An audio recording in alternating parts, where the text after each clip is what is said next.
Hi everyone, my name is Helenique Argeru, Peak Performance Trainer, and today we are talking about the wounded self, both in the feminine and in the masculine energies. We have had very specific kinds of influences. It's Helenique Argeru, Peak Performance Trainer, talking to you today about patriarchy and really all these influences that our social systems have had on who we are and how we operate as men and as women. Now, of course, I'm of the opinion, as I'm sure you are, that it really doesn't matter if you're a man or a woman. The main story, the real important aspect of this is to be able to become a fully powerful human being that has moments of fulfillment, if not periods of happiness, that feels there's meaning in life, that has a way of growing as a person, living into whatever intentions, dreams, and wishes you have for your life, and then also maybe even having the chance to actualize, to become way more than what others believe you are capable of, or what you even believe you are capable of. When you live from the position of the ego, you get very seduced into all kinds of deceptive ideas about what's possible and what's not possible. The truth is, however, that the gender that we are really affects the way that we are being treated by other people, sometimes a lot, if not just a little bit. And it also affects the way that we perceive ourselves, because we read ourselves into the world through the way the world gives us a certain kind of value or power or validates us in whatever way. And that can be because of our religious status, it could be because of our race, our religion, our language, the location we are in, and of course our gender. So talking on that point, really, for men and women to find relationships in this day and age and to make those relationships really fulfilling. I know for myself, it has been a very interesting journey, right? Because we have been moving each generation a significant step forward into creating some kind of equality between men and women in society. Women only got the right to vote about 50 years ago in some places, and really that means the whole idea of men and women as equal contributors to society is really a relatively new idea. There were times on the planet, however, where this wasn't the case, where things happened in a very different way. And there are some very shocked faces that look at me when I say that actually there was a time when the drummers were women and the system worked so that women were actually in their power, they were revered, they were adored, and they had some really distinct and unique power to men. And that power was used in many different ways, and it was honored and validated in many different ways. We live in a time now really where there is a rise of a lot of women looking to become more helpful in the world, to take more active roles in decision making, in politics, engineering, science, technology, many different disciplines that are welcoming more and more women into them. And there still resides a real dichotomy between this gender pay gap that we know still exists in many cultures. We actually see that there is a disparity between the amount of time, the length of time, the intensity of time that a woman works in her job, and that compared to men is slightly different. So that gender gap, I want you to know, I've researched deeply in the last 2 years when I started the Hinalithia Women's Conference, and I talked about that gap in workshops with a really great woman called Anna Bukivis, who is running the APFAIR organization, which does a lot of lobbying for women's rights and women's decision making in Cypriot society. And of course, APFAIR has a much greater reach of being connected to an international network, and there are many such networks around that are looking into the empowerment issue of women. This was a buzzword about 100 years ago, but really we've reached a kind of momentum now where it's still quite unacceptable to realize that in some countries women earn 60% less than males for the same job. Now, there's all kinds of risks involved in hiring women. We know this. We've looked into human resource companies, and we can see that when women are hired to do a job, They present a certain kind of risk from the eye of the owner of the business, because at some point she might need to go away on maternity leave. And this is always the argument put forward as to why it's better to invest in a man than in a woman. Psychobiologically, she's not always going to be around, and you can't guarantee that she won't be or she will be. And this is why she's a greater risk. But really, the more fundamental research that's come out nowadays is this very powerful fact that the more involved women are in all kinds of areas of social system making and in decision making power, and in positions where they have decision making, they have power in these positions to change laws, legislation, to actually inspire others to do different kind of work, to uh, heal and solve very specific problems in society. There is an enormous amount of evidence that suggests then that women and men working together to be representative voices for the population that they represent are actually doing a much better job than men on their own and women on their own. We haven't had that option to research it, but we certainly know that when a woman gets involved in a peace dialogue, for example, between two countries at war, or if many women get involved in such dialogues, there are in fact extended times that the contracts last for, and there is a very specific atmosphere in the room during the negotiations and mediations, which is why there's such a strong pull to bring more of this equality into our world. Now, what does this all mean, this imbalance, this inequality, this big gap? What does it mean for us in relationships? What does it mean for women looking to become more career focused in their lives? And what does that create as an impact onto men and into men's relationships with them? Well, I think it's fair to say that there is a evolving need for us all to begin to explore our greater selves, like I started off the video saying. It doesn't really matter whether you're a man or a woman. I mean, your particular interests in becoming fully evolved and self-realized, the best version of yourself that you can be, whether you explain that to yourself as a spiritual goal that you have, or a career goal, or an emotional goal, whatever it is, whatever you're striving for to master and to be really good at, and you believe is going to bring you this kind of validation and fulfillment in your life, that particular path is the best path for you, and you have every right to have that, whether you're a man or a woman. There are, however, ways that our social system has supported very specific pathways to be supported for very specific genders. And I think, suffice to say, instead of going into that whole broken system, it's really useful to just really look at the wounds that we might carry, that we need to heal in order to continue and find whatever pathway suits us now.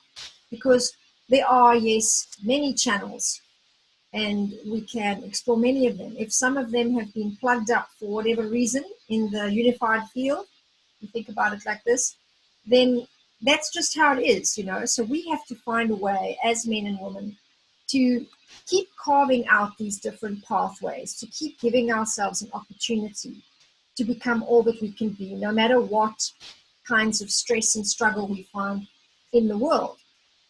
There are, however, a great number of people nowadays that are beginning to do the deeper work of self-transformation, and then this is what prompts this video today.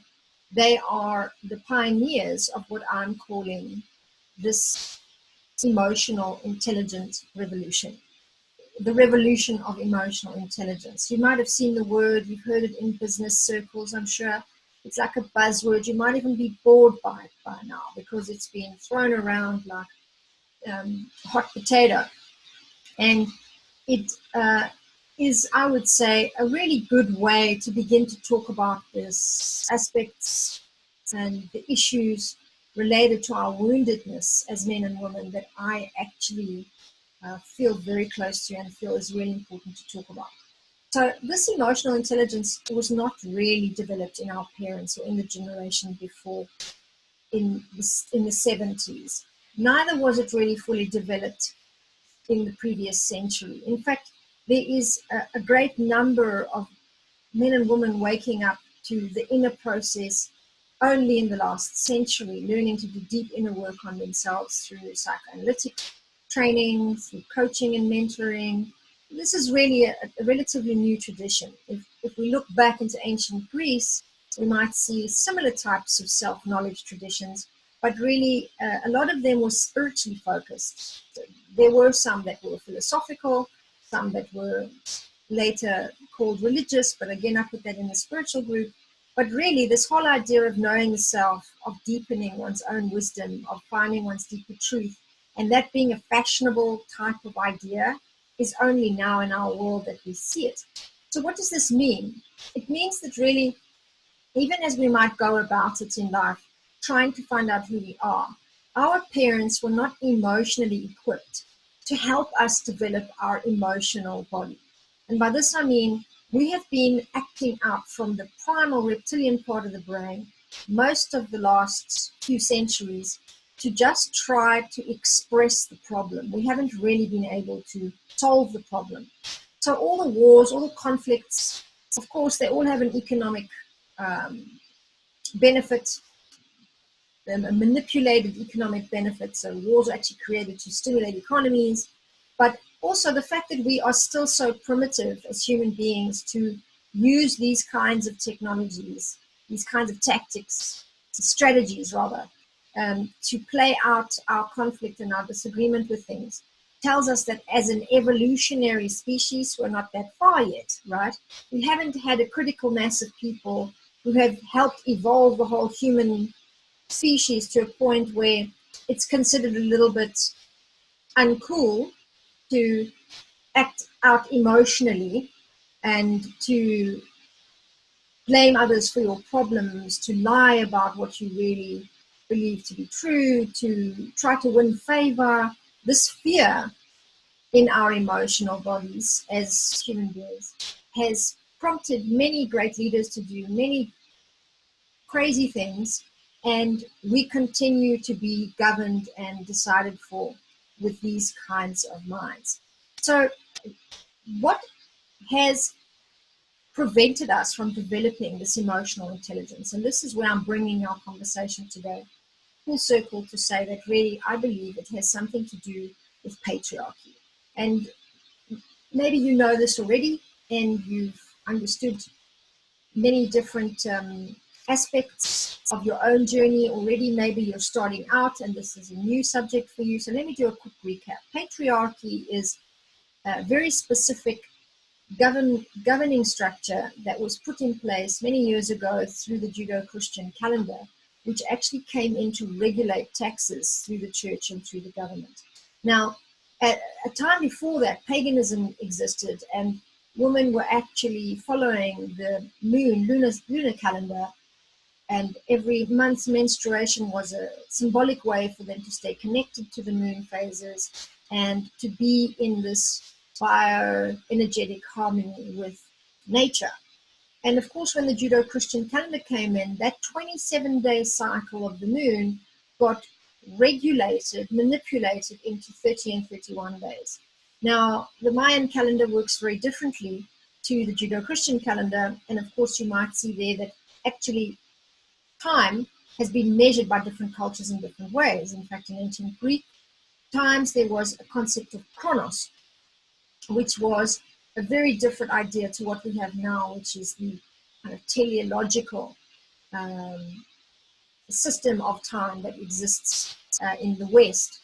So the Mayans have measured time very differently to the Western world, but in the Western world, we've all fallen prey to this regulating, linear, analytical system of dividing time. And this has impacted many, many things. Obviously, it's helped us systematize the world. It's helped us work within 30 and 31 days. But in truth, we've gone out of sync with the natural cycle and the natural rhythm. So this brings us into a strong programming and a preference, therefore, for this masculine type energy.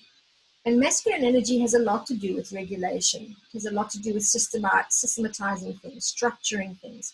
And so this organized sense of time, instead of this chaotic 27 odd number cycle, was a patriarchal tool that was used, maybe consciously, some say conspiracy theorists, others say no, definitely not, it's just accidental. Whatever the answer is to that, it was used, and it has affected the way that we think about our lives. It's affected our brains. It's affected the way that we look at anything that is chaotic, anything that is out of order rather than chaotic.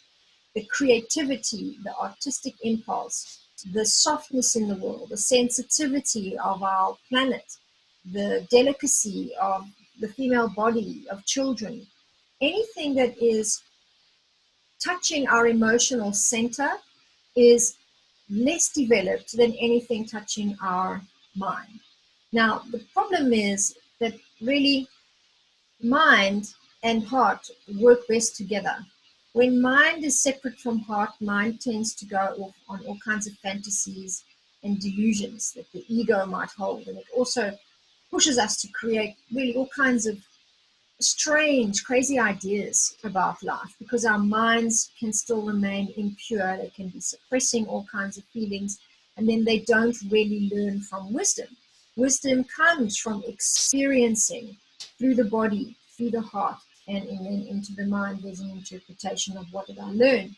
So we learn through enjoyment, we learn through experience, and those have emotional qualities to them. So when the Judeo-Christian calendar came in, we started regulating time. There were very specific movements that extricated women, paganistic culture, which was done a lot by women. There was a time where witches were hung, heads cut off, and we developed an entire social system that was pretty much decided about by men and by the male, white, Western headspace. And this has had certain ramifications. Some of the results are very simple to see. Many of you have experienced them in your life already. But I want you to really think about which ones you are now ready to transform. Some of these results from the whole patriarchal system have left us feeling a little bit distorted, or have left us with a serious distortion about what is strength and what is softness. Now, when we look at a man, we consider in traditional senses a man to have to be someone who is strong, who is not connected to his emotions very much, not to be showing too much weakness or sensitivity. And when we look at a woman, we tend to consider her to be the one that should hold this side of the spectrum rather. She should be sensitive, she should be delicate, she should be femme, she should be a little bit softer. Now, when we are wounded by that perception, it means that as a woman, I might feel like my strength, my smartness, my dynamism, my power, my decision should not be very visible. It shouldn't be something that I show to others, certainly not. I should make sure that others think that I am a little bit more docile or submissive, or sitting back a little, leaning back a little into things and letting men decide, or letting things be done for me. And not all things, but very specific decision making, financial decisions, for example. What happens to the war in Panama, for example, should be decided by men. And it's a very unconscious kind of sublimated program that we have appropriated through patriarchy. One example that is happening in men is this idea that as a man, I'm not really supposed to be sensitive.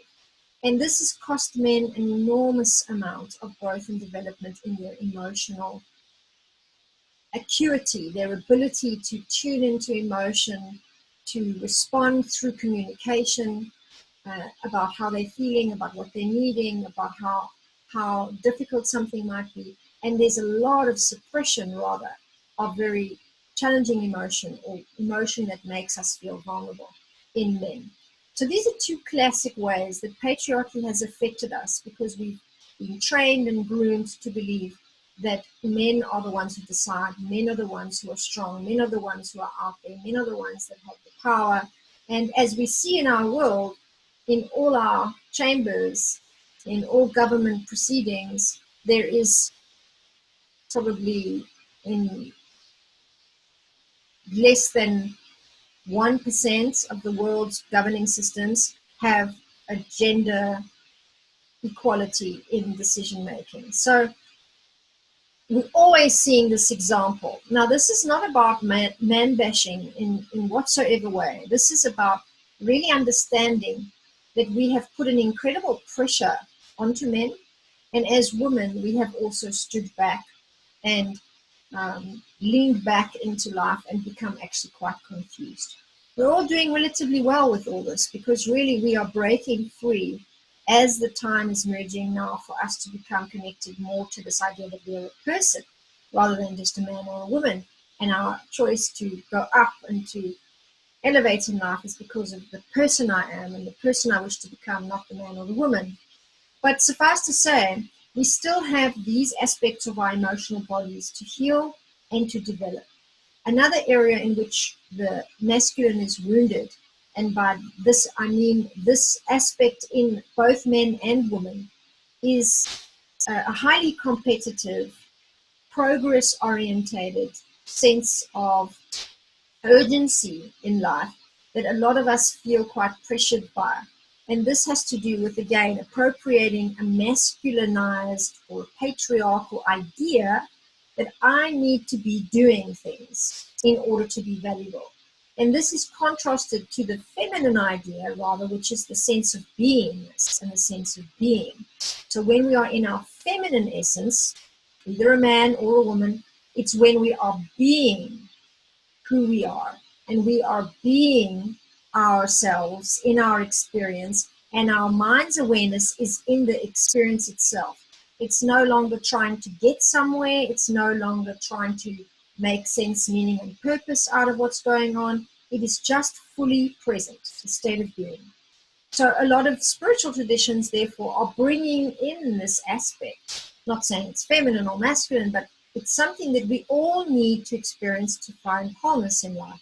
So another way that we've been wounded, both men and women, is to disconnect a lot from the present moment, to have our minds racing off to figure out all kinds of things about what I should do next, or where my results going, or is this productive enough, or have I actually proven myself to others? And this is very much in the doing, action-based kind of momentum. And we want to learn as a species more about being in the moment and being able to go deeply present into this moment as another way, if not a more whole and justified way of connecting in with our power.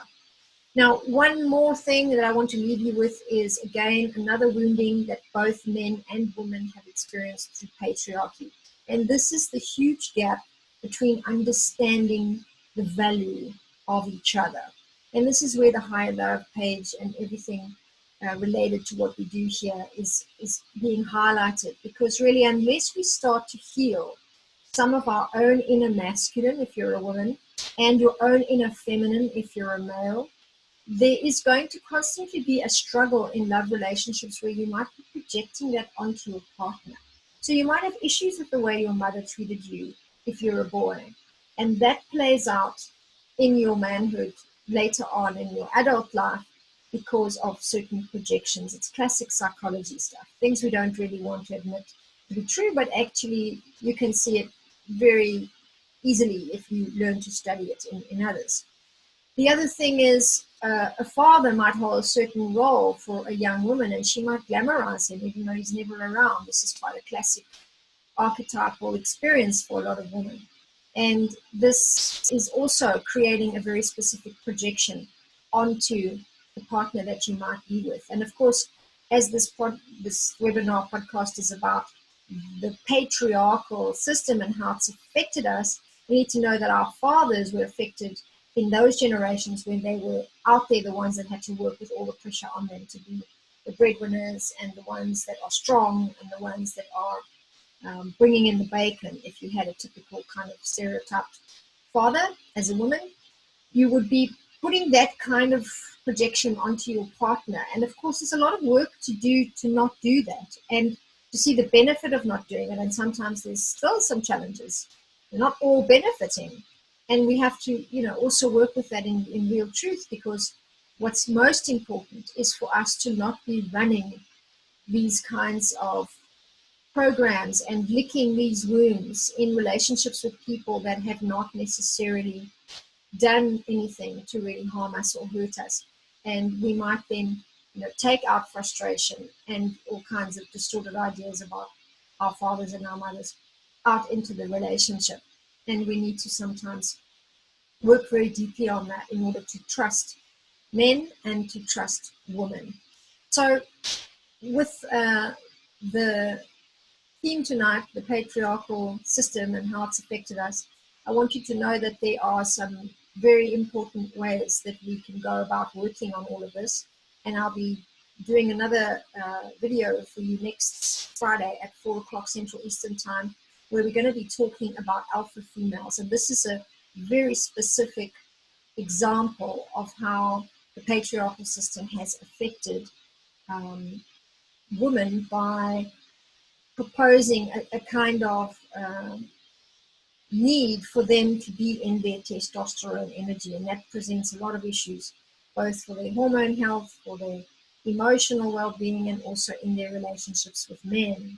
And I want to be speaking to all of you about that. So if you have any questions, you can ask them on the page. You can also hop over to Helen Meek Consulting, and you can ask anything about that there. So, are you an alpha female? Do you date an alpha female? What is an alpha female? Someone who's very strong in her testosterone, someone who might actually have a lot of ways of denying or disconnecting from the body, even though she may not intend to, or she uses the body very hard, very fast, very much. And also, alpha female is holding a very, very powerful kind of warriorship for the world, and it needs to become a conscious, healthy energy that we can then use to actually make great change, to move mountains, really, an alpha female. But needs to learn also how to come into her feminine and how to stay healthy in the alpha female and not to become toxic in that strong, dominating energy. Thanks so much for watching, everybody. I look forward to seeing you again sometime, and thanks so much for following this channel and for being welcomed guests here. Thank you. Bye-bye.